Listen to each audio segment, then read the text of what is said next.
Você tá pronto? Tô, Podemos começar? podemos. Na verdade, a gente já começou. Eu ouvi o que ele falou. No programa de hoje, a gente vai direto ao assunto aqui. Qual que é o assunto? Não sei. Você pode fazer as perguntas. Então, direto ao assunto, a gente vai descobrir juntos esse bate-papo com Guilherme Og. Isso. É isso mesmo? Isso Esse é o nome artístico ou é o nome real? Não, meu sobrenome é Og mesmo. Muito bem. Guilherme Og, seja bem-vindo ao Contato Imediato. Obrigado, prazer.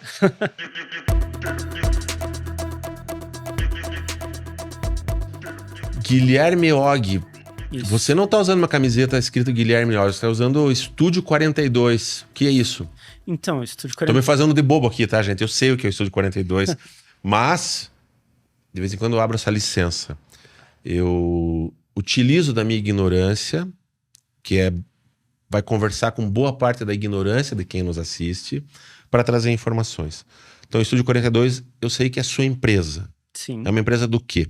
É uma produtora de vídeo. Na verdade, assim, hoje em dia ela tem algumas frentes. Porque quando a gente começa uma empresa, a gente começa pensando em uma coisa e meio que a gente vai se adaptando às possibilidades que tem, né, ao acaso.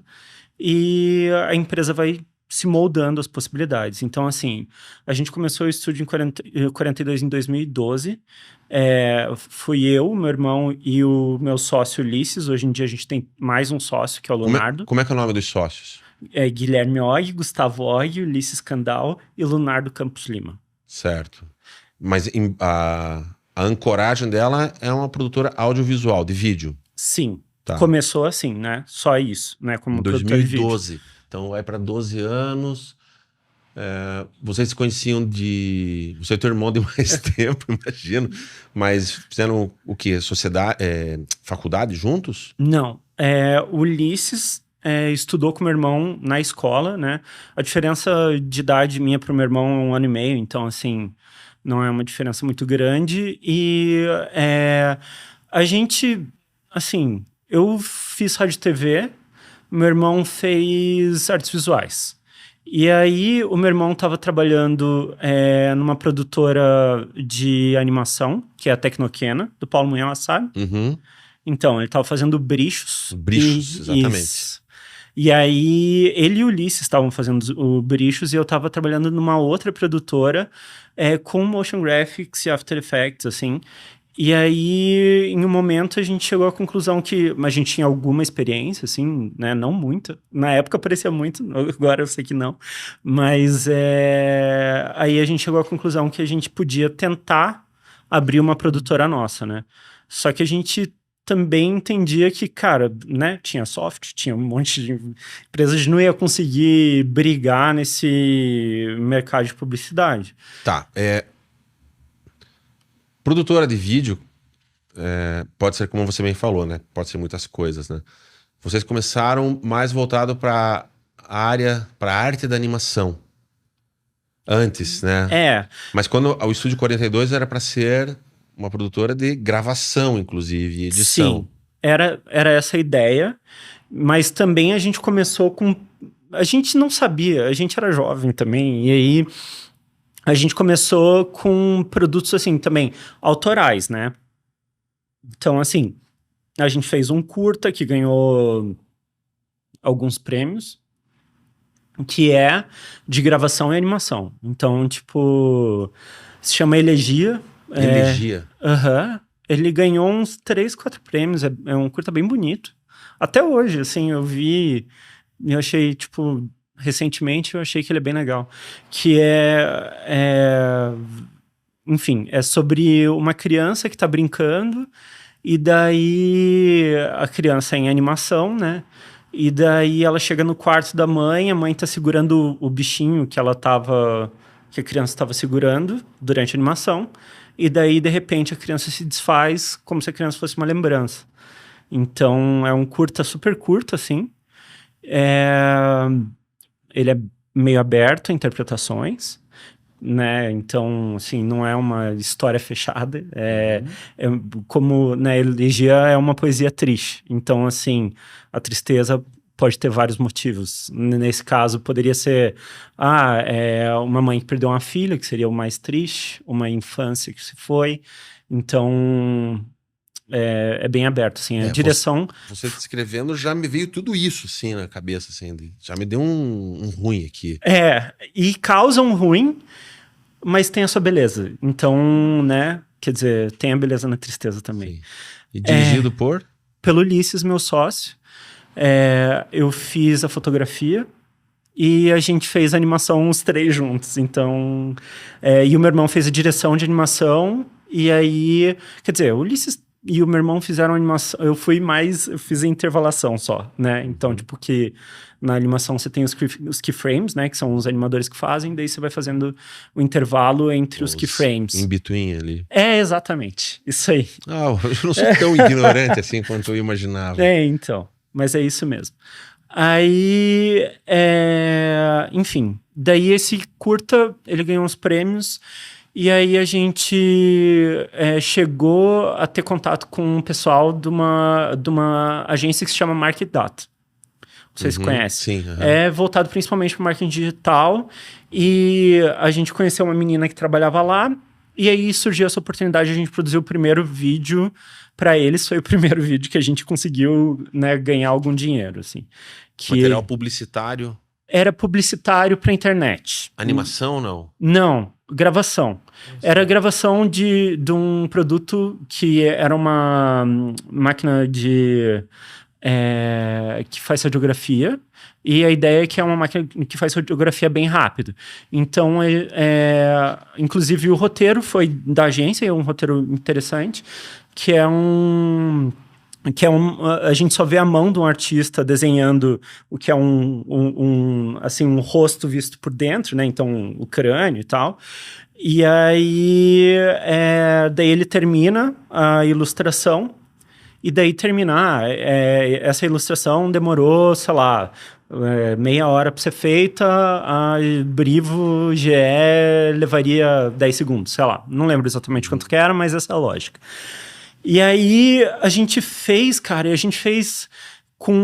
era luz natural, um rebatimento, a câmera que a gente tinha comprado, que a gente comprou câmera, tripé e esses microfones parecidos com esse que a gente está usando aqui, esses lapelas, né? Esse lapela, no caso.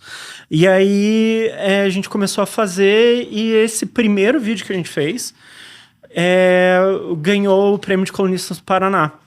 E aí, tipo, super baixo orçamento, acho que a gente cobrou R$3 mil na época. E pra gente era uma fortuna, a gente saiu muito feliz e deu certo, assim. Mas, assim, a história do estúdio começa a mudar bastante. Em 2014, quando a gente tem o contato com o pessoal do Jovem Nerd, né? Que o Jovem Nerd tinha um Nerd Office aqui em Curitiba. E aí eles precisavam de alguém para fazer iluminação. E aí fomos eu, Gustavo e Ulisses lá fazer a iluminação. E, enfim, daí quando a gente fez, terminou e o Jovem Nerd e o Azaghal viraram pra gente e falaram: vocês já viram Nerdologia? Daí a gente falou, sim. Vocês conseguiriam fazer um episódio? Daí a gente falou que sim. Daí eles falaram, então entreguem um episódio até semana que vem. Aí a gente entregou e foi pro ar e, tipo, né, faz 8 anos e até hoje a gente faz Nerdologia.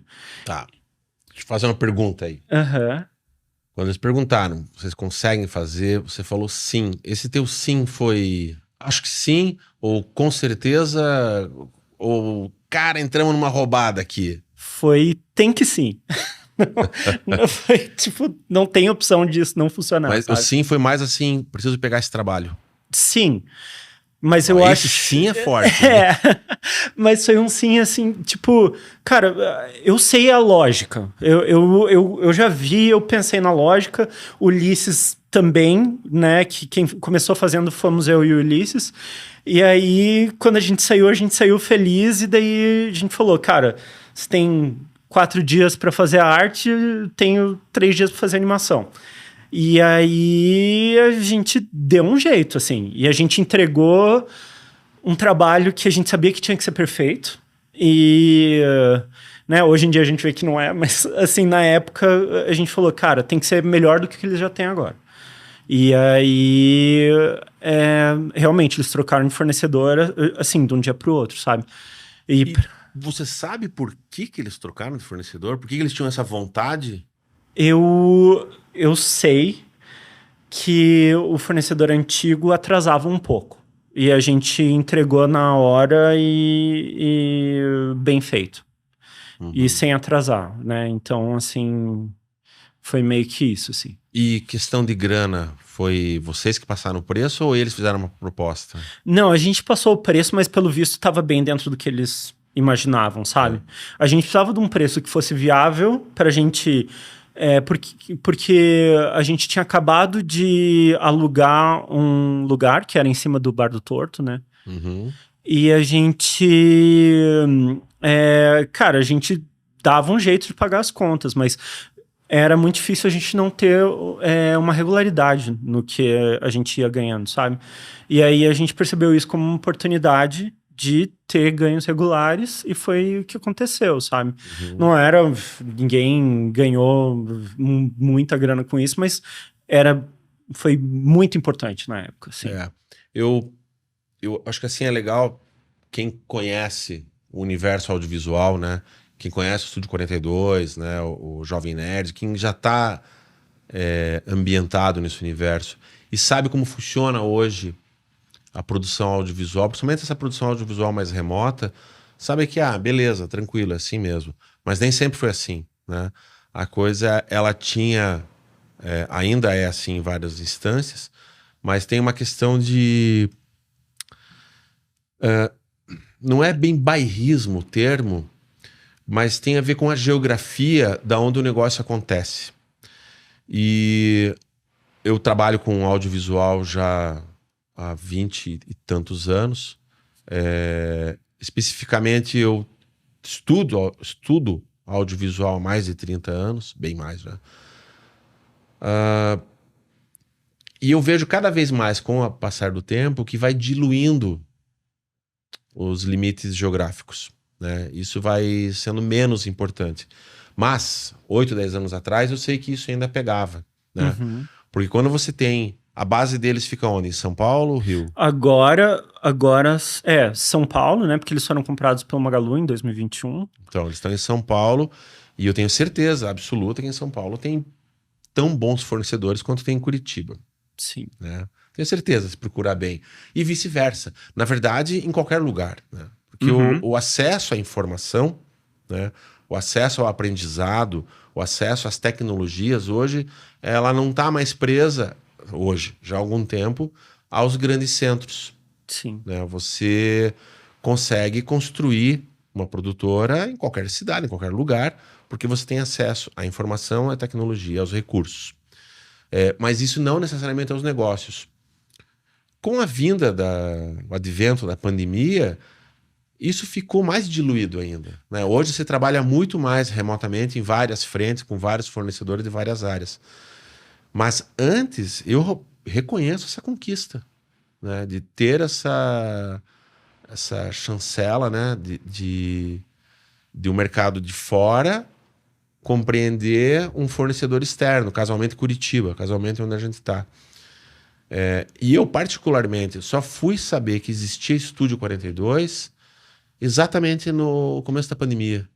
Quando eu acompanhando as lives do Átila e Amarino, ele sempre colocava nos agradecimentos, né, entre os fornecedores do Estúdio 42. E eu não sabia que era daqui. Né? Fiquei sabendo um tempo, logo depois. Não muito depois, mas logo depois. Eu achava que tudo era lá. Por quê? Porque a minha visão mais velha, mais clássica, ela compreende a coisa dessa geografia. Sim. De você ter isso. Vocês foram uns dos que romperam com isso. E vocês trabalham assim também com os fornecedores de vocês? Então, sim. Na verdade, assim, o Jovem Nerd, na Você época... diz bastante sim, né? Fiquei esperando um sim dele agora. Na época, o Jovem Nerd era aqui em Curitiba, né? Então, assim, isso facilitou Sim. essa... Agora o meu aí, ó. sim. isso facilitou um pouco para que a gente conseguisse essa oportunidade, né? E eu sei também que já naquela época, se eles quisessem dar oportunidade para outras pessoas, muita gente ia querer essa oportunidade. Muito obrigado. E aí, bom, aconteceu que foi o que mudou, né? Foi aí que a gente começou a trabalhar com a Átila, né? Abriu várias portas, por exemplo, para a gente produzir para a Lura, que né, anunciava no Jovem Nerd, e daí já tinha esse... Porque daí também eles... já tinha... O Estúdio 42 conseguiu uma chancela, né? Principalmente nessa parte de vídeo in motion e vídeo, no caso, né?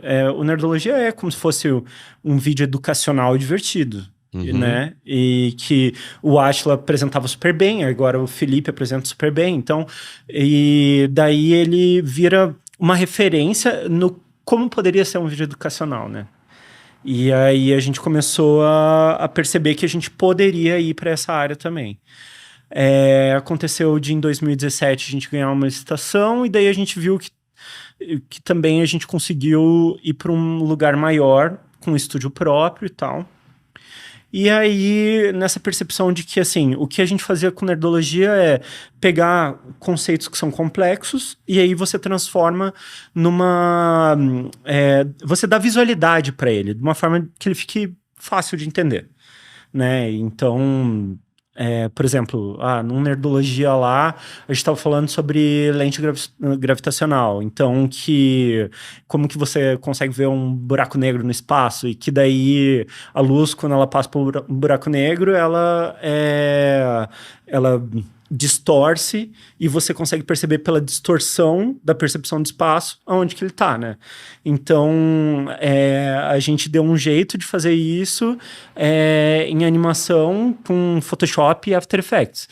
Então, essa preocupação com transformar tudo em efeitos visuais que você consiga perceber o que está sendo falado quando é um assunto que é muito difícil se transformar em imagem, né? De você imaginar se é só um professor falando, por exemplo, fez com que a gente chamasse a atenção também de grupos educacionais para produzir para eles, né?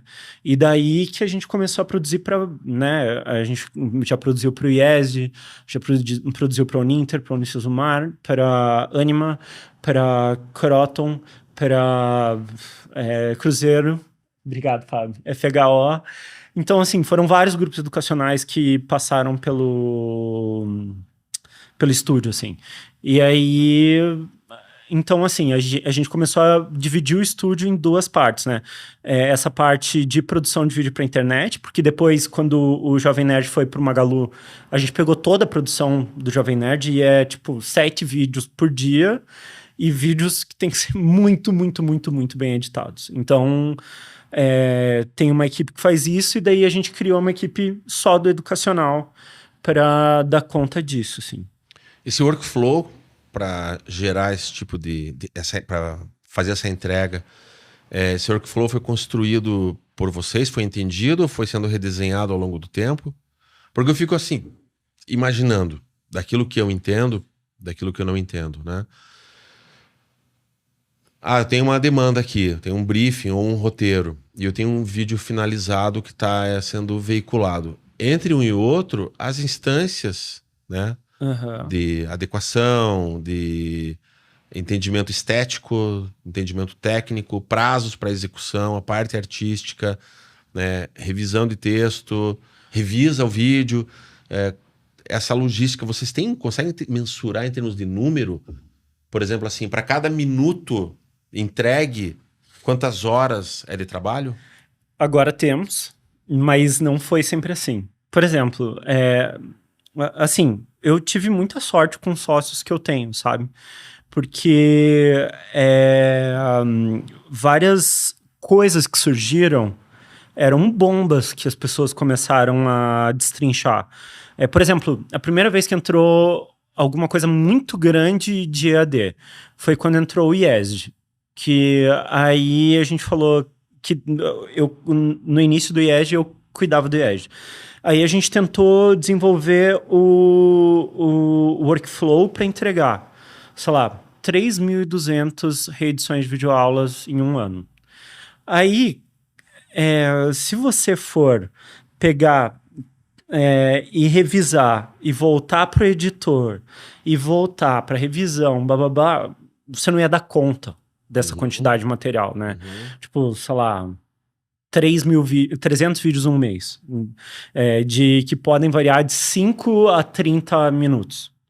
É impossível você revisar e fazer esse workflow de ida e volta. Aí a gente fez um servidor gigante, e quando eu fazia a revisão dentro do servidor, direto no projeto, e terminava a revisão e mandava para export. A revisão em Play? Era no Premiere, no Sim, Premiere você mesmo. assistia em Play, dava Play, sim, no não Premiere. X2. Sim. Só que não só eu, né? Porque daí eu vi que começou a estourar. Daí eu virava pros meus sócios no fim de semana, pelo amor de Deus, eu preciso de ajuda para revisar. E aí foi um caos por uns 3, 4 meses. Aí as coisas a gente entendeu melhor, muito menos erros começaram a acontecer, blá, e terminou eles amando o trabalho que foi entregue. Aí a gente ganhou uma licitação do Sebrae, e eu tava no IESD. Aí o meu sócio, que era o Lunardo, cara, e era uma licitação muito grande. Era muita produção, assim. E aí o Ulisses estava cuidando do Jovem Nerd, o meu irmão estava fazendo as animações do Jovem Nerd, então ele estava cuidando disso. E aí eu falei, Lunardo, pelo amor de Deus, dá um jeito de resolver isso agora que a gente ganhou essa licitação. Aí ele desenvolveu o workflow para uma produção gigante e com a equipe, né, tipo, que rolava. Então, assim, sempre foi aprendendo como fazer. Nunca foi. E a gente teve muita sorte de sempre também acabar contratando meio que no feeling, porque a gente nunca teve um RH, né? Pessoas muito boas para trabalhar com a gente, né? Então, tipo, pessoas que sempre que a bomba ia estourar ajudavam, pessoas que sempre cumpriram com todas as coisas que precisavam cumprir. Então, a gente tem uma equipe muito, muito boa, e sempre tivemos, mas assim, as coisas foram dando certo, sei lá, as coisas foram funcionando, assim. E no meio disso tudo, dá pra ir vivendo? Assim, vivendo que eu digo, viver fora disso. Dá. Ou você é daqueles que, não, fico 18 horas por dia no estúdio e vou pra casa, durmo pensando no trabalho? Não, assim, tem momentos e momentos. Eu acho que, assim, tem momentos em que um de nós está muito ferrado, e daí os outros vão tentar ajudar. Tem momentos em que as coisas estão mais tranquilas. Tem momentos em que... Então, assim, depende muito, sabe? Agora tava num momento meio caos até o lançamento da Content. Agora que a Content tá no ar, né, desde ontem, deu pra dar uma leve relaxada. A gente já vai falar um pouquinho da Content, que me interessa bastante aqui. Mas você tava perguntando do Átila, né? Isso. Então, o Átila, a gente trabalhou com ele por, sei lá, 6 anos no Nerdologia. E foi uma relação muito legal juntos, assim, porque ele desenvolvia muito bem os roteiros, ele estava muito em contato com o Ulisses, que é meu sócio e cuida da Nerdologia até hoje. E aí foi uma relação que foi aproximando. E na época da pandemia, o Átila... eu lembro que a gente comentou com o Átila, a gente falou, Átila, se você for fazer qualquer coisa sobre a pandemia, porque a gente fez um vídeo pro canal dele, né, que ele tava começando o canal dele. Se você for fazer qualquer coisa sobre a pandemia, a gente não cobra. E a gente faz pra você de graça. Tipo, porque a gente acha que é importante que isso seja falado, né? Daí ele falou, eu vou fazer uma live para explicar a dimensão do problema. E daí, a primeira vez eu e o Ulisses fizemos as artes, depois só o Ulisses fez todas as artes do Átila. Então, e daí por isso que ele agradecia a gente bastante nessa época da pandemia, sabe? Que louco, como bom, né? Gratidão é bom. Ainda mais um serviço social incrível, né, que ele fez. Ganhou admiradores, ganhou muitos detratores também, né? Muitos. Até hoje, né? Foi um momento Mas é um complicado. preço que a gente paga, né? Muitas vezes por se posicionar de uma forma acolhedora até, né? Como eu enxergo ele, né? Com relação ao conteúdo proposto por ele. E não sozinho, né? Ou seja, bem apoiado, né? Por empresas, né? Por gente que também entende dessa forma. Eu acho muito benevolente isso. Sim. E eu acho que foi muito difícil para ele também, que é, era, era um momento ainda mais polarizado em que havia sei lá, uma politização de algo que, na minha percepção, nunca devia ser politizado, né? Que é a saúde pública. Não tem sentido. E isso não acabou, né? Esse discurso tá aí o tempo todo. Nesse momento que a gente tá gravando aqui esse episódio, tá rolando uma outra história aí com relação à dengue, com relação ao uso de medicamento que não tem nada a ver. Uhum. Complicado, né? A gente trabalha assim, uma das coisas que a gente se propôs aqui no estúdio nosso. Que, aliás, é um momento único, assim, primeiro momento, né? Tem um estúdio conversando com outro estúdio. Isso eu Sim. acho sensacional. E vou te falar, era um dos objetivos que eu e o Sérgio a gente tinha, e a gente quer ainda trazer, inclusive, outros estúdios de podcast aqui, porque eu acho Uhum. importante essa relação, essa sinergia, esse fomento à produção audiovisual de qualidade. E quando a gente concebeu, né, a ideia de ter um podcast, né, nós enquanto realizadores audiovisuais, né, eu e o Sérgio somos diretores, a gente produz, e a gente inventou o contato imediato. Ele tem essas três coisas, do querer, o saber e o lazer, e essas três valores, né, esses três adjetivos quase, eles puxam daquilo que eu entendo como sendo algo importante para o ser humano, que é poder se divertir, ter Uhum. entretenimento, poder ter informação de coisas que a gente nem imagina que a gente precisa saber, e aí o Átila entra muito bem nesse ponto, né? E também um querer, né? O querer no sentido de... eu já trouxe gente aqui, por exemplo, um professor de educação física que vai falar da calistenia. Eu quero emagrecer, mas eu não tenho dinheiro para ir para academia. Como é que eu faço? Então tem Aham. um outro tipo de desejo que como é que eu posso solucionar isso? Eu quero pagar menos tarifa de luz. Então eu trouxe uma empresária do ramo da célula fotovoltaica, instalação de usina de Aham. energia solar. Isso tende a atender socialmente as pessoas, Sim. né? Eu acho que é uma questão de valores mesmo, né? Acho que valor é um termo mais adequado. E uma das coisas que a gente preserva e sempre preservou, eu e o Sérgio, e por onde a gente passou, a gente sempre teve esse cuidado, diz respeito às pessoas, à equipe, né? É um dos pilares, assim, é uma das relações que eu tenho na minha história mesmo, enquanto diretor de cena, seja na ficção, quando eu já dirigi documentário, na publicidade também. Publicidade é um pouco mais perversa nesse sentido. Uhum. Mas em trabalhos que tem uma rotina, que tem uma entrega continuada, é preservar a equipe e fazer com que a equipe seja dessa forma producente. Eu vou dar um exemplo do que a gente fez e eu quero uma troca disso, saber como é que o Estúdio 42 se relaciona Com a com equipe. esse campo, né? Sim. Eu e o Sérgio, a gente trabalhou durante 1 ano e meio, quase 2 anos, na Aula Paraná, que era um projeto de gravação de videoaulas durante a pandemia, 2020 e 2021, junto à rede pública estadual do estado do Paraná.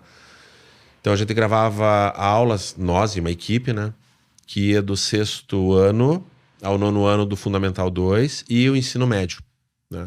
E mais aulas extras. A gente entregava diariamente 40 aulas de 25 minutos e 40 aulas de 5 minutos. De segunda a sexta, das 7h30 da manhã às 5h30 da tarde. Num total de 14.400 aulas. Nossa Senhora. 7.700 aulas por ano, né? Não tivemos nenhum atraso, nenhuma reprovação.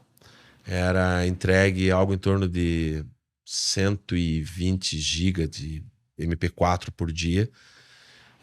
Eu revisava as aulas e a gente estabeleceu um workflow e uma metodologia e um jeito de realizar, onde a equipe toda era um total de 13 pessoas. Caraca.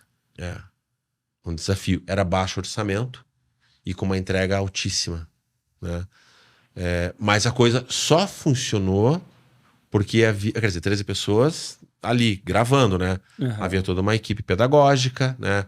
Tinha a equipe de Libras, tinha toda a turma da revisão, tinha os professores preparando suas aulas, mas a equipe audiovisual era essa. E todo mundo com saúde nesse período todo, no sentido de que tinha um ir e vir, tinha um regramento, né? Não só por conta da pandemia, mas por uma questão de valores mesmo. Como é que é o estúdio? Porque a gente sabe que na publicidade não é bem assim. O pessoal vira à noite, parará. Como é que é pra vocês isso? Olha, a gente... É difícil falar sobre isso, porque, assim, a gente... Teus colaboradores não vão querer trabalhar comigo, não, né? Sair de você agora. Não. A gente tenta ter uma gestão muito humana, e por valores mesmo. A gente... Só que é difícil... que daí às vezes parece cair um pouco no autoelogio, né?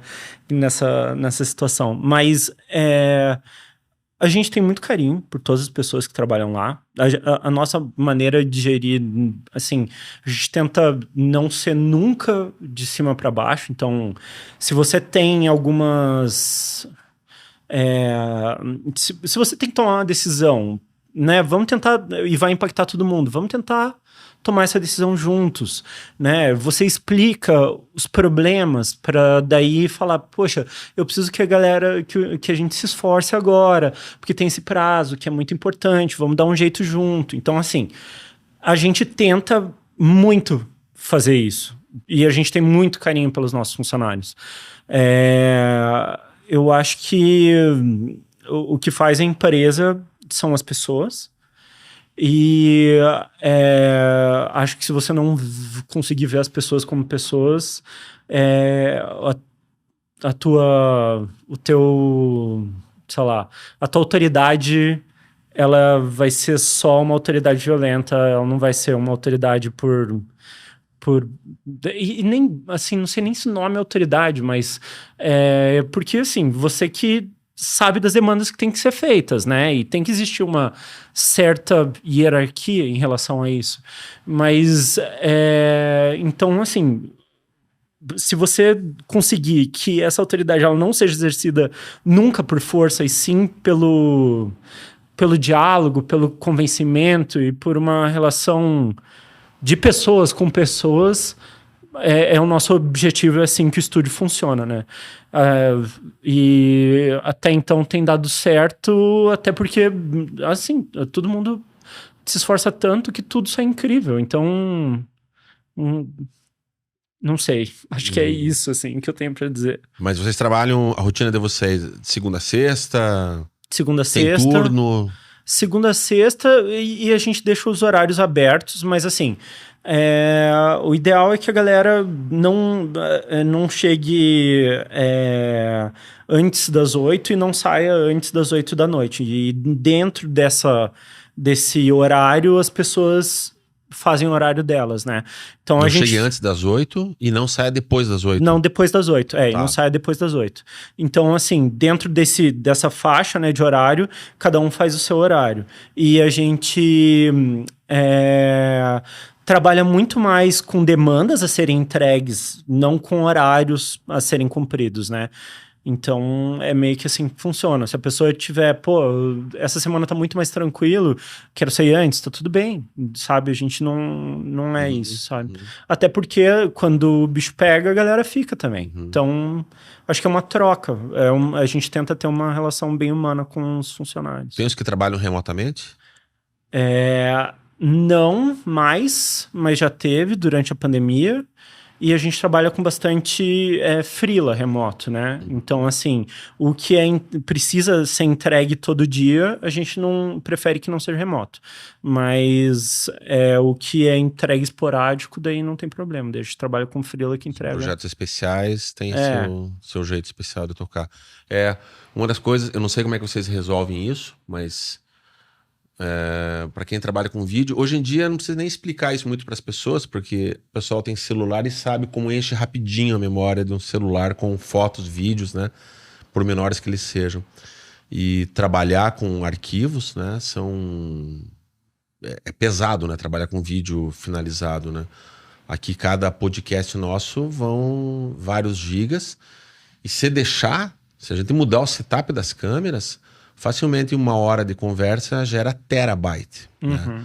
E aí é lógico que a gente faz as devidas adequações, né, da configuração dos arquivos para que tenha algo razoável no trânsito, né, no tráfego de informação nossa aqui, que somos pequenos, mas trabalhamos às vezes entre nós mesmos aqui remotamente, via drives, né, ou transportando HDs mesmo. Trabalhar com vídeo não é bem assim, né? Deixar...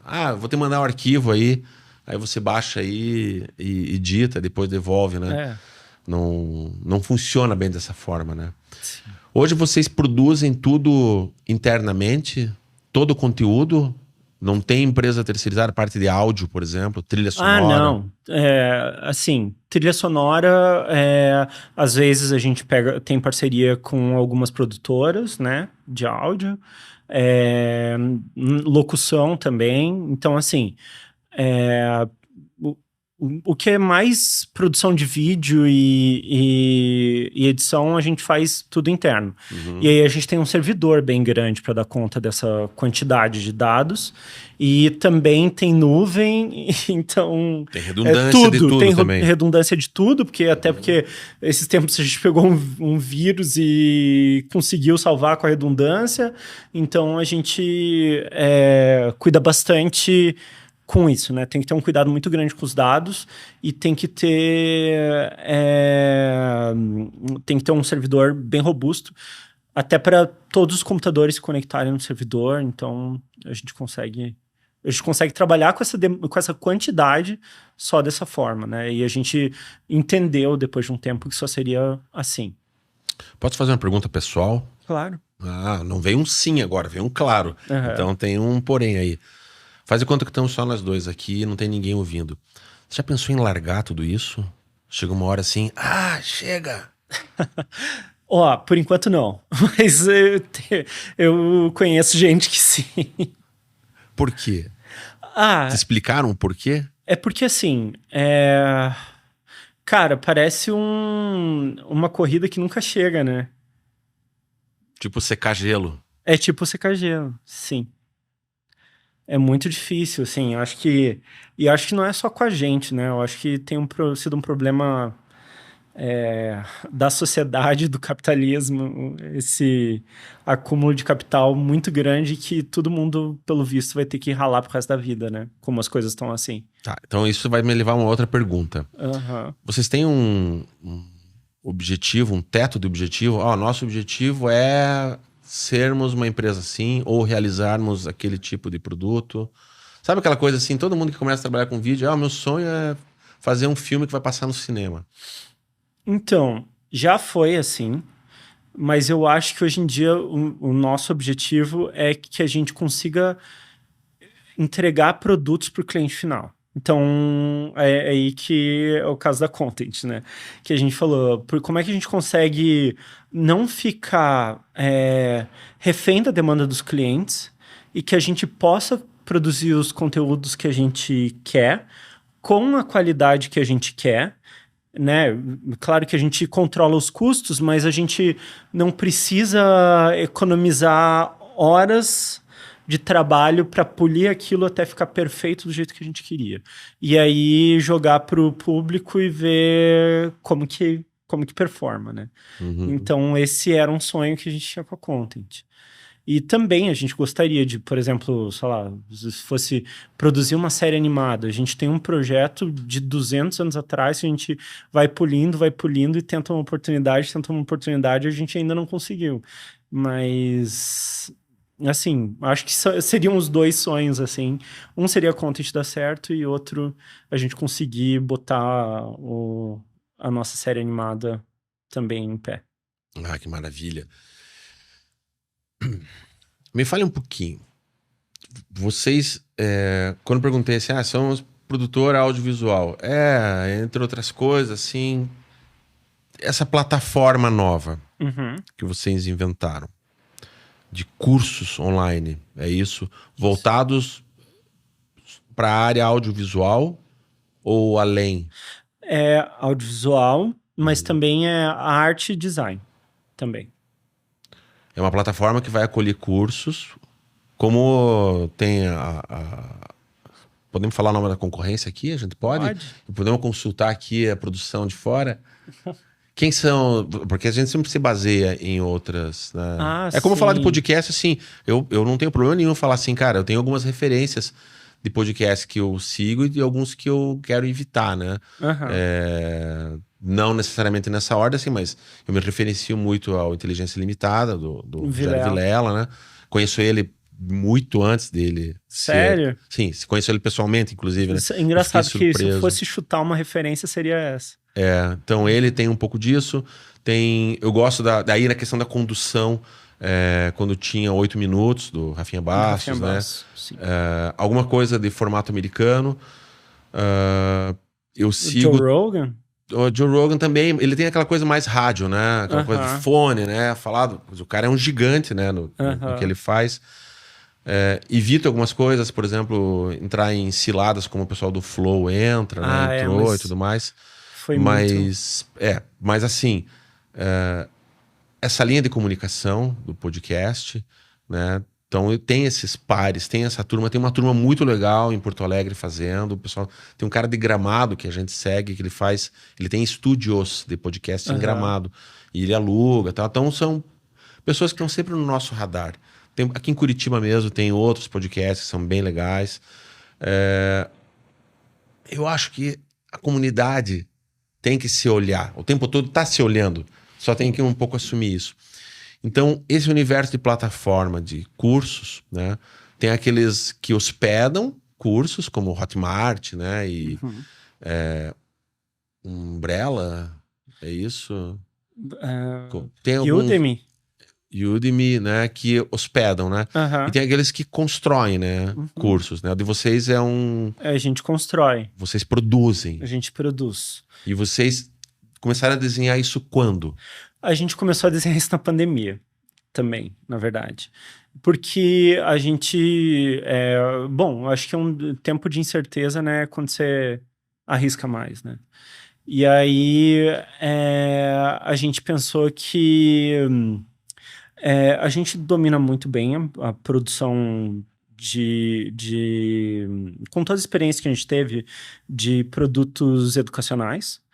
E a gente chegou à conclusão que a gente poderia fazer muito bem baseado em alguma coisa que a gente já sabe.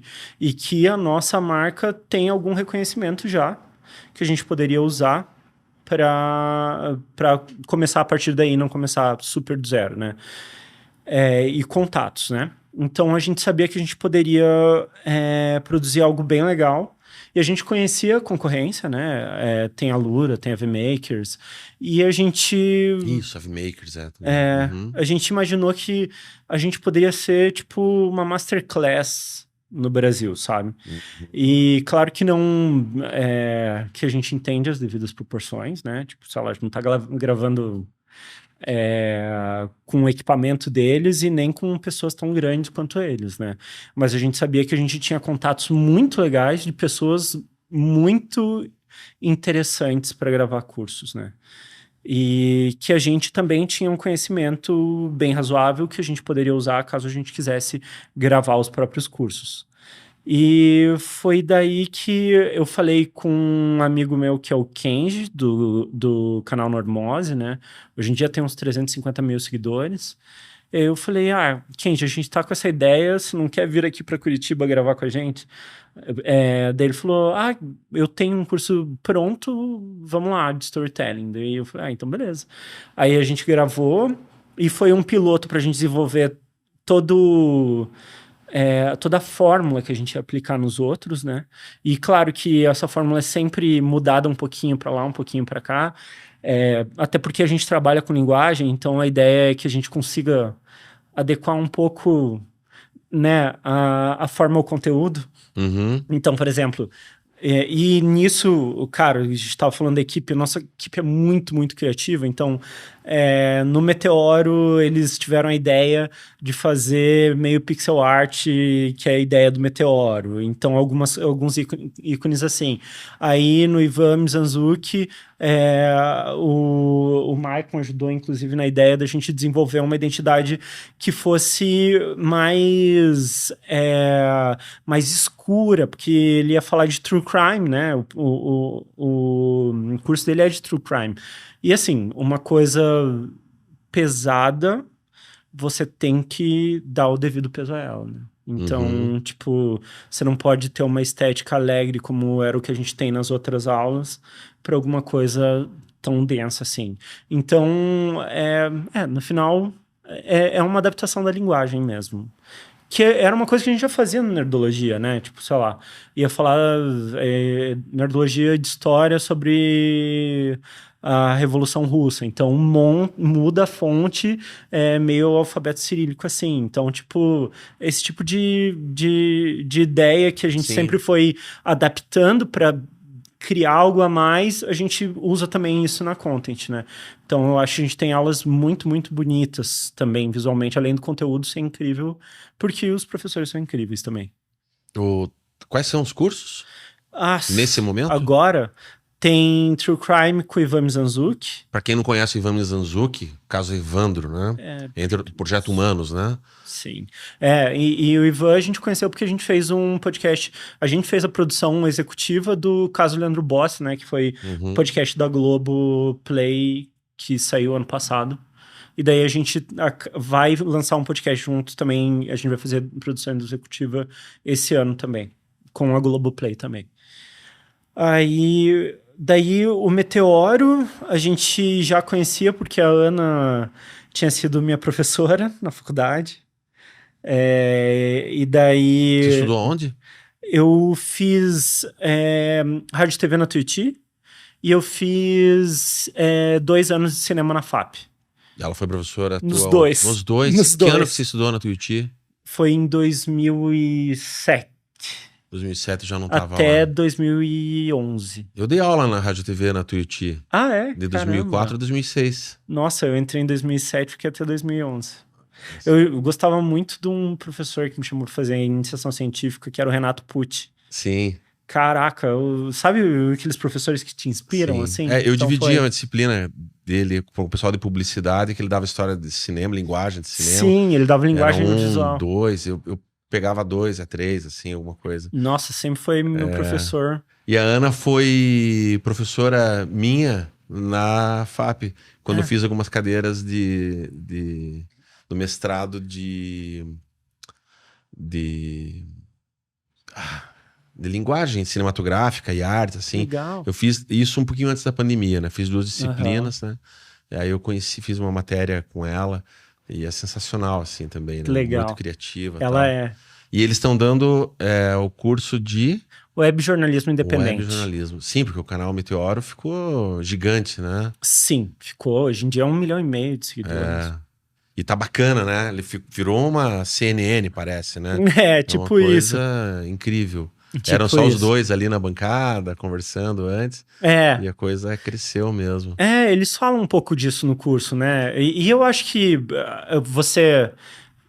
construir uma empresa é entender os momentos, entender o que eu tenho, o que é minha empresa. É uma pergunta que você se faz com frequência, sabe? Tipo, para onde que eu posso ir? O que a gente oferece que é diferente? O que a gente faz melhor? E é uma pergunta que você nunca responde completamente, né? Sim. Você vai entendendo aos poucos, né? Sei lá, você estava falando mestrado, eu também fiz mestrado. Para mim, lembra um pouco esse processo da construção, sabe? Do que você vai pesquisar. E aí, você termina o mestrado e ainda não concluiu, sabe? Você não teria, assim, dava para continuar pensando e pensando e pensando e tendo outras ideias e adequando ao contexto, e porque o contexto muda também. Então, Sim. é meio isso, assim. Pois é, isso, fazendo uma parte aqui, essa questão do contexto muda, né? Tá tudo tão polvilhado, o audiovisual na web, que aquelas disciplinas que a gente tinha sobre a história do cinema, né, a teoria dos cineastas, a questão da decupagem, isso continua, isso existe, isso é fundamental. Mas a novíssima geração aí, essa geração Z, né, Uhum. atropela isso. Só que a inteligência artificial vai demandar de novo esse entendimento clássico da construção. E eu fui perceber isso, eu sou um admirador da inteligência artificial, eu sou um entusiasta, porque eu considero uma grandíssima ferramenta, principalmente para quem detém o conhecimento para saber gerar os devidos prompts, Uhum. que é o que faz toda a diferença. Sim. Porque aí o processo criativo ele continua sobre o homem e o processo executivo passa para a máquina, né? Entendendo a demanda. Tem algum curso de inteligência artificial com vocês já? Eu vou me Ainda matricular. não. Não, ainda não tem. Inclusive porque eu acho que a inteligência artificial, ela por si só, eu acho algo complexo de se entender. Eu Certo. acho que eu não sei se a gente ainda está pronto. Eu não consigo imaginar um professor que estaria pronto para falar, não, super isso aqui vai funcionar como uma inteligência artificial. Eu sei que, por exemplo, Adobe tem várias coisas. Uhum. A gente trabalhava com uma empresa que fazia as legendagens para gente, né? Porque muitos dos cursos precisavam da legendagem, e isso, sei lá, 3 anos atrás. E aí a gente terceirizava e eles tinham um software que reconhecia, e daí eles só revisavam e daí devolviam revisado pra gente. E daí o Maicon, e a gente vai aprendendo, né, com os nossos funcionários, né? Que sempre tá, sei lá, sempre tem coisa nova para aprender, né? E daí eu tava fazendo os vídeos de lançamento da content, daí eu falei, não tem como, hoje em dia, o Premiere não ter algum plugin que faça essa legendagem. Aí o Michael falou, não, tem nativo, ó, olha aqui, ó, assim, blá, blá, blá. Daí eu falei, Nativo, né? caraca. Então, tipo, muito mais fácil, porque hoje em dia eu quase. É raro eu ter que editar, sabe? Tipo, é mais revisão, mas, né? Aí, putz, tem uma licitação, tem tal cliente, blá blá blá. Então, assim, sentar para editar e daí eu sempre tem novidade. E aí, enfim. Esse é um exemplo de como, né, por exemplo, a inteligência artificial vai facilitando, porque você fazer a legendagem era complicado, né? Levava um tempasso. Na minha época. Sim. Não, já foi um salto para mim 2 anos atrás, quando me deparei do nativo, né? 1 ano e pouco atrás. 1 ano e meio atrás que eu vi a primeira vez nativo no Premiere, a legendagem automática. Se alguém tá vendo isso aqui enquanto Reel e tem uma legenda aqui embaixo, ela foi gerada por inteligência artificial, mas é revisada por um ser humano. Sim. Essa é Exato. uma diferença grande. E agora sim, fresquíssimo para mim, né? Semana passada da gravação desse episódio aqui, a gente estava trabalhando na transmissão de um evento, uma live, pela nossa produtora aqui, e a gente foi no cliente e a transmissão era ao vivo, e o software com inteligência artificial, fazer a legendagem simultânea. Para outras línguas. Não, para a própria língua, né? Aham. A gente não experimentou tradução Aham. simultânea, mas imagino que sim, né? É só Aham. uma questão de engine ali, né? Simultânea, sim. Simultânea mesmo, de verdade. Por quê? Porque o próprio OBS que transmitia, ele gera um lag de tempo. Esse lag de tempo é o tempo suficiente Para entender o contexto. para a inteligência artificial decodificar a voz, gerar a legenda e a legenda entra simultâneo com a fala da pessoa. Sim. Cara, a minha cabeça mais uma vez explodiu nesse E momento. entender o contexto, né? Porque se você for, né, só nessa, por exemplo... Não, né, eu testei de tudo quanto é jeito, com velocidade, com dicção, com tudo. Cara, ela reconhece, Sim. ela percebe.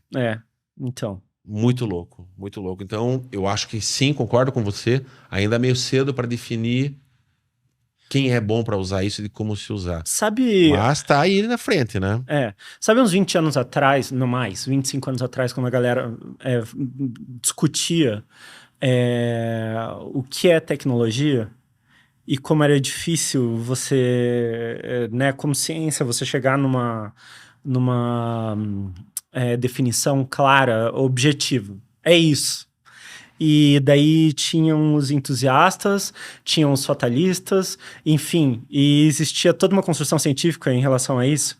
Eu acho que nos próximos anos vai ser assim sobre a IA, e vai ter um monte de percepções completamente diferentes, mas é muito difícil definir alguma coisa no momento histórico em relação à IA como a gente tá, sabe? Vivendo o momento histórico, assim. Então, para mim é um pouco difícil. Mas, cara, claro, tem um monte de ferramenta. Tem ferramenta no Photoshop que eu tava vendo agora, que ela recorta a imagem tranquilamente para você e o recorte fica ótimo. Coisas que levavam muito tempo para serem feitas. Com certeza a gente vai ter que... E não só isso. Você recorta, você gera o prompt com a imagem que você queira que esteja no fundo, e aí, tipo, sei lá, já tá aí uma parte, você acerta a luz, sei lá. Eu tô dando um exemplo assim, mas... sim, a gente vai precisar fazer cursos sobre isso, mas eu acho que a gente precisa ainda achar os profissionais perfeitos para dar esse tipo de curso. Tem um curso específico do Léo Radiofobia, que é sobre podcast, e ele tem um módulo sobre IA. Agora, lembrando assim, sabe o Léo Radiofobia? Sim. Então, ele é um dos professores também de podcast. Eu não tinha terminado de falar, né, os cursos que tem. Ah, sim, por favor, por favor. Daí tem de produção de thumbnails, tem de produção de vídeo com a Fabiane, tem... Pra quem, assim, quem tá vendo só nós dois aqui, mas tem aqui todo o entorno, né, cuidando, além do Sérgio que dirige aqui, tem a Fábio, Fábio, eu vou conversar com você aqui, daí eu traduzo para o pessoal em casa. Você faz produção lá? Sim, sou coordenadora de produção. Tá. Fábio, há 5 anos. Há 5 anos, e a Fábio tá com... Depois eu vou colocar no descritivo do vídeo, além dos endereços e tudo mais, né, dos cursos, marcar também vocês, né, no perfil pessoal. E tem o Maicon que tá aqui ao meu lado, fazendo o making off. Beleza? E ao final a gente mostra um pouquinho de todo mundo aqui. Sim. Viu, Sérgio? A gente gera depois uma imagem pós-crédito aí com essa turma. Até porque tenho umas perguntas, eu vou te entrevistar, né? Ah, você vai me entrevistar? Mas isso vai entrar no nosso podcast aqui ou vai entrar só exclusivo de vocês? Não, é conteúdo exclusivo. Ah, conteúdo exclusivo. Então a gente divulga eles divulgam a gente e a gente continua andando de mãos dadas. É assim que funciona. Mas tem mais curso ainda? Tem edição de vídeo com o William Maneira, que ele tem 100 e poucos mil seguidores no TikTok. E ele tem uma edição criativa que é inacreditável. Ele tem um canal no YouTube que se chama Jogatina Maneira, que ele é muito, muito bom. Eu sigo esse canal. Ah, é? Uhum. Legal. Aí tem produção de thumbnail também, que, né, você vai fazer alguma coisa pro YouTube, você precisa. Daí tem também métrica pro YouTube, como que você ganha seguidor e monetiza seu canal. Me ajuda, transmissão ao vivo com o Luke, que ele é muito bom em transmissão ao vivo, e ele é o diretor de corte dos shows do Bryan Adams. Ele é canadense. Eu tô falando sério, é verdade. Eu não duvido, qualquer Qualquer coisa que falar aqui, eu vou acreditar, vou falar, que legal, que bacana. Sério mesmo, do Bryan Adams, olha. Aham, sim. Aí eu fico tirando sarro dele, que, né, aquela música do... Como é que é? Dom Juan de Marco. Sabe? Não. Não, Sim. que é a música mais famosa dele lá. É, Aí o o... grande Marlon Brando. Isso. Gigantesco naquele filme, inclusive. É. Aí, ó. A gente tava falando hoje. O que mais? Linguagem audiovisual pro YouTube. Linguagem audiovisual pro YouTube, com o Thiago Cabeça. Animação 2D, com a Tanis, que ela faz as animações do Nerdcast Stories. Animação em Flash? Eu sou do tempo do Flash. Não, animação Não quadro a existe. quadro. Ah, Quadro que a legal. quadro, super legal, cara. Teste de elenco. Teste elenco com a Mari Belegar. Será que ele não conhece da Soft? Conhece? Devo conhecer. E como que funciona... várias perguntinhas, assim, tá? Como que funciona os cursos? Tem atividades ou são aulas expositivas? Então, quase todos têm atividades. Tem 2 que são aulas expositivas, mas a gente está desenvolvendo as atividades agora também. Uhum. Então, geralmente a gente coloca 3 atividades por aula. Qual que é o tamanho de um curso desse?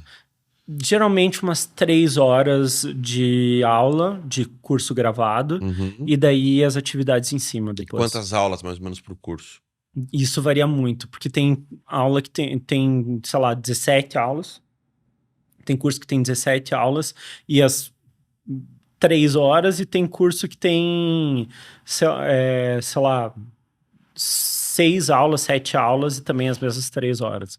Então, depende muito do professor, sabe? Uhum. Como que ele funciona, né? Do Ivan Mizanzuki, o True Crime, tem... 3 horas. 3 horas. E as pessoas, elas compram o combo inteiro ou compram em separado por curso? Como que é? Separado por curso. A gente acha que, assim, agora a gente tá com 10, vai ter 15 cursos já. E aí a gente acha que, por enquanto, é pouco curso para você oferecer uma assinatura, né? Sim. Mas a ideia é que no futuro a gente consiga oferecer uma assinatura também.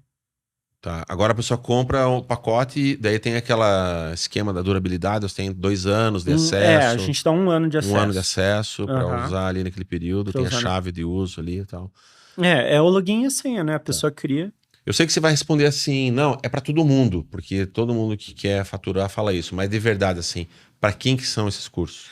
Cara, ó, profissionais da comunicação no geral, por exemplo. Você faz jornalismo. Cara, o curso do Ivan de True Crime é excelente para jornalismo investigativo. Porque traz como que você vai achar as fontes, onde você acha os materiais primeiro, né?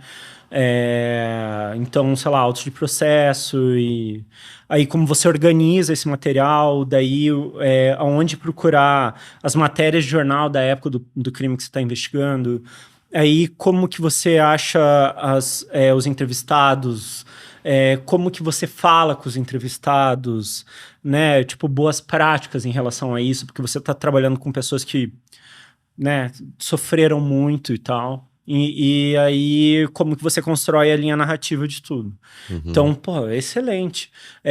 Assim como do Meteoro, né? Então, por exemplo, você vai trabalhar com jornalismo que está sempre em transição. Então, como que você se adapta para trabalhar o teu conteúdo jornalístico numa sociedade que está sempre em transição, e como que você cria uma comunidade que vai sempre estar lá acompanhando o que você vai fazer, sabe? E como que você faz essa relação ser forte, né? E também como que você faz boas práticas do jornalismo para você não cair numa, né, na era da subjetividade, em que como se tudo pudesse ser falado e nada, a verdade, não importasse, né? Vai completamente para o outro lado, né? Como que você faz um jornalismo responsável e cria uma comunidade legal que vai acompanhar isso. É bem legal para isso também. Aí se você vai, né, sei lá, você tá fazendo design, Cara, esse curso de produção de thumbnails é super legal, porque daí você vai aprender hierarquia, cor, como que você escolhe fonte, então quais são as técnicas para tua thumbnail chamar mais atenção do que as outras, já que você tá lá no YouTube e tem um monte de coisa, um monte de vídeos e só aparece thumbnail ali, como que você faz para tua chamar mais atenção? Então, assim, né? Então, eu acho que, principalmente, assim, se quer trabalhar com comunicação, algum dos cursos ali vai ser muito importante para você. Se você já estuda, melhor, porque você vai ter mais conteúdo Vai em cima somar, do que vai vai agregar, somar. o famoso agregar, né? Agora, se você quer mudar de área, ótimo também, porque não são cursos que, por enquanto, né, não são cursos que têm um super pré-requisito. A gente vai desenvolver cursos que vão ter outros cursos como pré-requisito. Então, por exemplo, tem edição de vídeo, né, que é uma edição criativa, mas uma edição básica para quem não sabe nem mexer no Premiere. E vai entender como o Premiere funciona e vai editar. Agora a gente vai ter uma edição mais avançada. Então, tipo, a ideia é que, pelo menos nesses primeiros 10 cursos, você consegue partir de qualquer um deles, né? E ter um conhecimento novo e começar numa nova profissão, se você quiser, ou se aprimorar, se é o teu objetivo. Agora, daqui para frente também a gente vai ter cursos mais com pré-requisitos de outros cursos que a gente já tem. Tem algum capítulo em algum desses cursos que ensina como você criar audiência em rede social? Porque assim, a partir do momento que você faz, vou fazer um canal de web jornalismo, um assunto específico, quero fazer um recorte aqui, vou fazer um web jornalismo sobre cuidados com pets, para o universo pet, cães e gatos, né? Então, beleza, aprendi a gravar, aprendi a escrever, aprendi a linguagem, aprendi tudo isso. E aprendi a produzir. Né? Mas agora eu preciso, além de publicar, propagar isso. Sim. Né?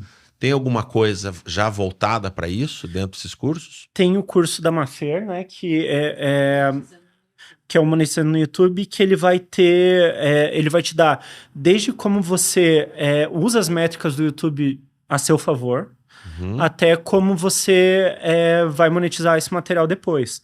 Então, como que você consegue fazer um clube de canais e assim você conseguir pegar outros seguidores, ou como que você usa as outras redes sociais para você conseguir trazer mais gente para o seu canal. E daí, por fim, como que você faz essa monetização dentro do YouTube e consegue aumentar o seu número de seguidores, engajamento, essas coisas. Agora, tem o do Meteoro, que é bem focado nisso do engajamento, de como que a pessoa que entra no seu canal, ela vai ficar e vai fazer parte de uma comunidade de seguidores dentro do teu canal. Aí eles falam sobre essas estratégias assim. Genial, porque esse acho extremamente relevante, principalmente porque eu conheço algumas empresas, né, e algumas pessoas que têm conteúdo muito legal, né? Tá ali e a coisa não sai da tal bolha, né? O algoritmo, ele segura a pessoa ali. A gente, no primeiríssimo momento, a gente passou por essa dificuldade, né, de entender quais redes sociais pro podcast aqui. Não era o objetivo inicial do podcast, mas acaba virando, né, um objetivo dos primários ali, de você levar um conteúdo que você vê, cara, um conteúdo disso aqui é muito legal. Ele não pode ficar preso onde ele tá, né? Ele tem que ir além. Então a gente foi aprendendo a fazer os devidos tags e saber com quem conversar, bem esse tipo de coisa, mas de uma forma um pouco orgânica, quase que intuitiva, né? E com um saber meio próprio nosso, né? Mas ao mesmo tempo se predispondo. Mas esse curso certamente é um curso que, se não eu, o Sérgio, né, o nosso diretor aqui, faria. Tem por softwares. Conta disso. Para você sabe que tem gente precisando daquele conteúdo. Não é que você precisa daquela pessoa para o teu conteúdo. Também, lógico. Você quer que a pessoa chegue em você. Mas como é que eu faço chegar, né, esse conteúdo para aquela pessoa? E ela fala sobre softwares que ajudam a fazer essas métricas, né? Tem que aprender a ler essas métricas, e tem softwares que ajudam a, por exemplo, você achar as melhores palavras-chave para colocar fazer um SEO, assim, dentro do seu canal no YouTube, né? Ah, que genial isso. Que bacana. Que universo maluco, né? Ah, inteligência artificial, vídeo, né? Dá uma cansada isso tudo também, né? É muita coisa, cada vez agrega, né? Nunca diminui. Mas deixa eu falar de você um pouquinho. Fora isso tudo, o que você tem de hobby da vida? Cara, Ou você só respira isso? Não. Não, tem algumas coisas assim, que quando você tem uma empresa, você sempre tá pensando nela, né? Meio que não foge. Mas fora disso, eu gosto muito de esporte. Eu gosto muito de artes marciais, eu gosto muito de futebol. Então, assim, basicamente, as coisas... E jogar computador também. Jogar videogame. São as coisas que eu mais gosto. Tamo junto. Eu sou uma geração um pouco mais velha que a dele, mas tá impregnado isso, né? Sim. E é bom demais, né? Eu encontrei um ex-colega de faculdade ano passado, e aí ele é empresário, lá do União da Vitória, Cláudio Gugelmin. Aí a gente conversando, tal, aniversário do amigo em comum, tal, como é que estão os negócios, tal, não sei o quê, não sei o quê. Daqui a pouco veio o filho dele, ô pai, o jogo não sei o quê. Ele, aliás, tem que fazer tal coisa no jogo. Deu assim... Você joga o quê? Counter-Strike. Eu falei, eu também. Também? Você também joga? Cara, eu fico jogando. Então é uma coisa de geração, cara. Nossa, teve uma época que eu era viciado em Counter-Strike. Viu? Sim. Meu irmão... É isso aí, pessoal. Tem que se assumir, tem que sair, tem que mostrar que veio no mundo. Nossa, meu irmão até hoje, ele nem joga mais tanto, mas assim, ele acompanha, ele vê tudo que é jogo e tal, assim. Às vezes eu chego ali no computador dele, tem assim uma telinha assim, ó, do jogo da Fúria, e enquanto ele tá ilustrando na outra. Que maravilha. É possível, né, vivermos disso, sermos felizes assim, né? A gente tá indo pros, finalmente, uma conversa legal, que ela poderia derivar para diversos campos, quanto o próprio universo audiovisual ele deriva. Eu fico feliz demais de ver empresas fazendo isso,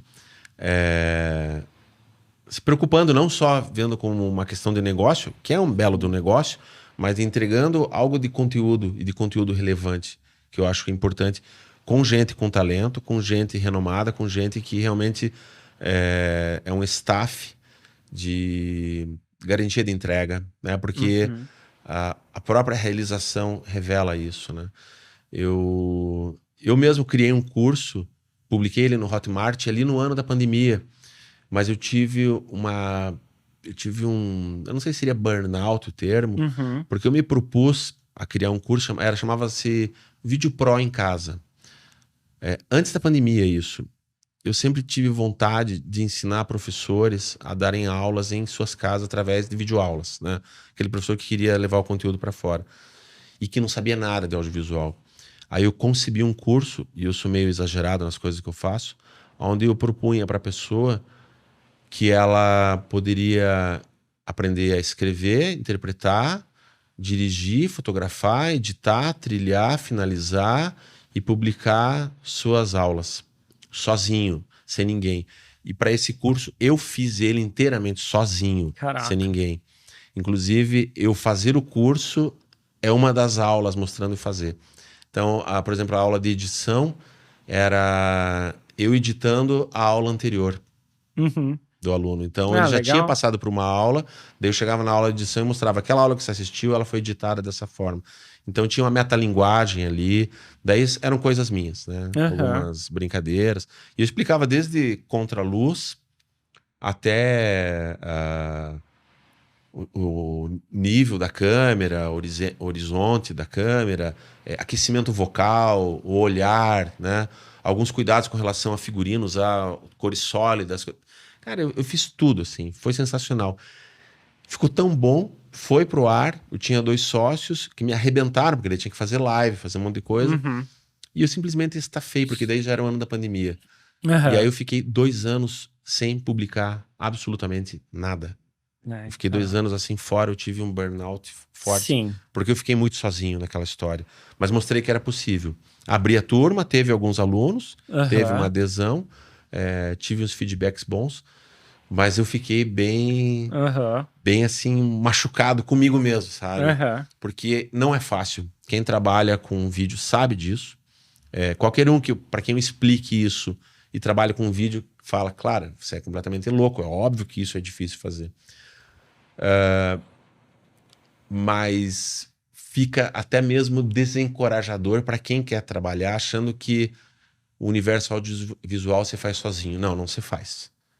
É um trabalho em equipe, precisa de colaboração, precisa das pessoas estarem conversando a mesma linguagem, estarem com os mesmos times, trabalha entre as 8 e as 8, não das 8 às 8. Aham. Entre as 8 e as 8, sensacional.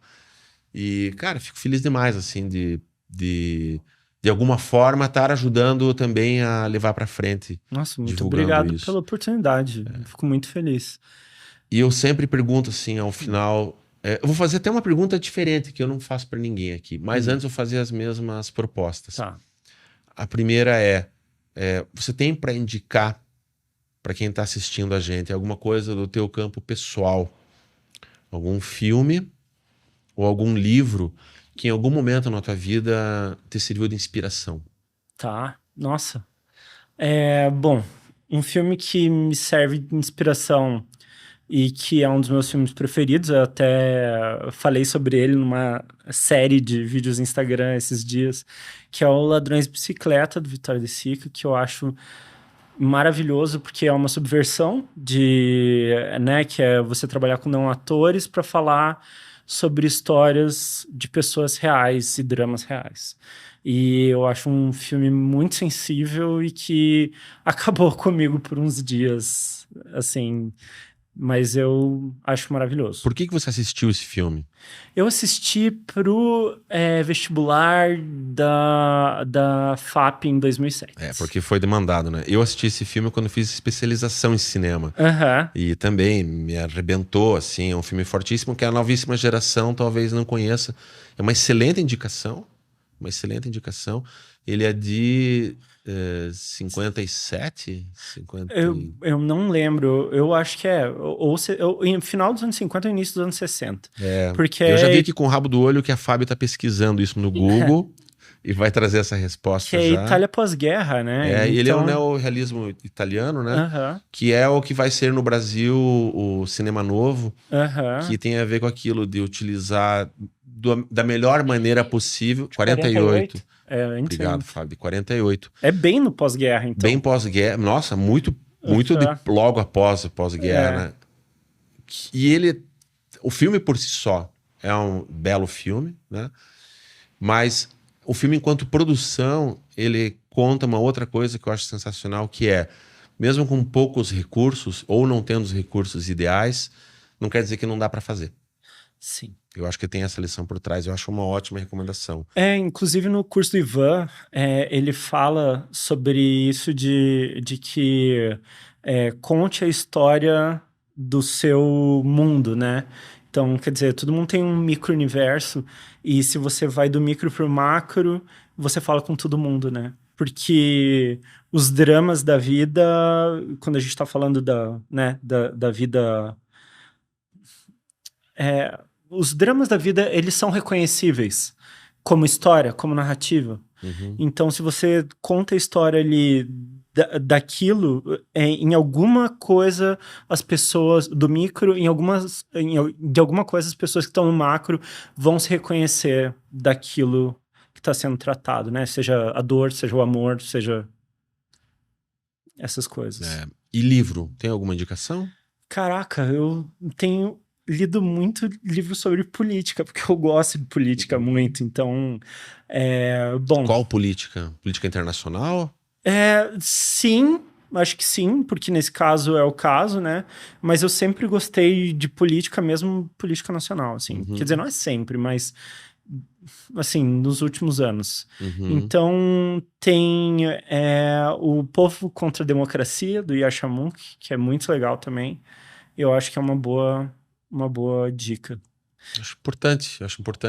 Nós somos politizáveis e politizados, né? Aham. Então é importante estudos e entendimentos sobre isso, né? Porque senão a história se repete Então, e a força continua deixando a história mal contada, né? E é bem sobre isso, né? Sobre essa mudança de paradigma no mundo em que as coisas estão acontecendo e que muitas coisas que aconteceram num passado recente estão se repetindo em muitos lugares do mundo, né? Então ele vai de exemplo em exemplo falando sobre isso. Maravilha. E assim, uma provocação diferente. O Guilherme de 8 anos de idade enxergava o que para o futuro dele? É parecido com o Guilherme de hoje? Não, de jeito nenhum. Você está com quantos anos? Eu tô com 37. 37. O Guilherme aos 42 vai estar parecido com o Guilherme de 37? Acho que mais do que de 8. O que o Guilherme de 8 pensava pra vida? Cara, assim, ó, quando eu tinha 8 anos, eu gostava muito de bicho e eu queria trabalhar num zoológico. Era meu sonho. E eu lembro que eu enchi o saco da minha mãe pra me levar no zoológico todo fim de semana e eu queria ficar amigo dos cuidadores dos felinos. Olha que louco. O cara que depois, mais tarde, teve a oportunidade de trabalhar com o cara do Brichos. Não, quem fez foi mais meu irmão, né? O Brichos foi meu irmão. Mas tá ali no sim. radar, né? Eu conheço, Paulo. Não, genial também, genial. Meu querido, alguma pergunta que eu não fiz, gostaria que tivesse feito? Não. Aliás, contato imediato tem uma pegada meio que o contato com o desconhecido, né? Ele tem... Deixa eu abastecer aqui pra gente brindar. Ele tem tem um pouco disso, tem uma metalinguagem aí, tem uma semiótica dentro da nossa proposta, que é... O imediato é isso aqui, é o aqui e agora. Entendeu? Não é algo recorrente, programado. É um contato, né? E é um contato com quem tá entrando em contato com a gente. Lógico que nós, como cinéfilos, temos também essa brincadeira com contatos imediatos para terceiro grau. Nós, enquanto curiosos, a gente curte demais a questão da ufologia, os mistérios e as mentiras e as verdades que tem por trás disso. Não trouxemos nenhum ufólogo ainda aqui, né? E também tem a ver com inclusive a parte visual, ela mistura de tudo um pouco nessa concepção artística que tem fotografia minha misturada com inteligência artificial. Ah, entendi. E com referências de quem for olhar aqui vai ver que é o fundo aqui, junto com a Visconde de Guarapuava, que é uma foto do alto ali do Albordiano do Amaral. Eu somei aqui, mesclei o cartaz do filme Contatos Imediatos do Terceiro Grau. Um dos cartazes está ali atrás, aquele brilho ali, né? E o céu é gerado por inteligência artificial. Entendi. Porque a lua não fica aqui de jeito nenhum, para quem conhece a geografia curitibana. Então fica esse spoiler, né? Mas são coisas minhas, né? Tem complementos aqui da inteligência artificial também. Aqui tinha um prédio alto e eu tirei. E ele gerou para lá também, né? Sim. Então, são brincadeiras que a gente faz. Porque eu deliberadamente quis fazer essa mescla, né? Mas simbolicamente é isso, né? Esse momento fortuito e imediato de contar para as pessoas um pouquinho sobre elas próprias. Tá bom? Tá ótimo. Muito obrigado pela sua presença. Obrigado mais uma vez pelo tempo de quem acompanhou a gente.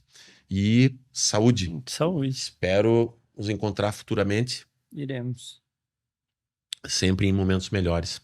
Um agradecimento para a equipe que esteve aqui junto, produzindo, participando.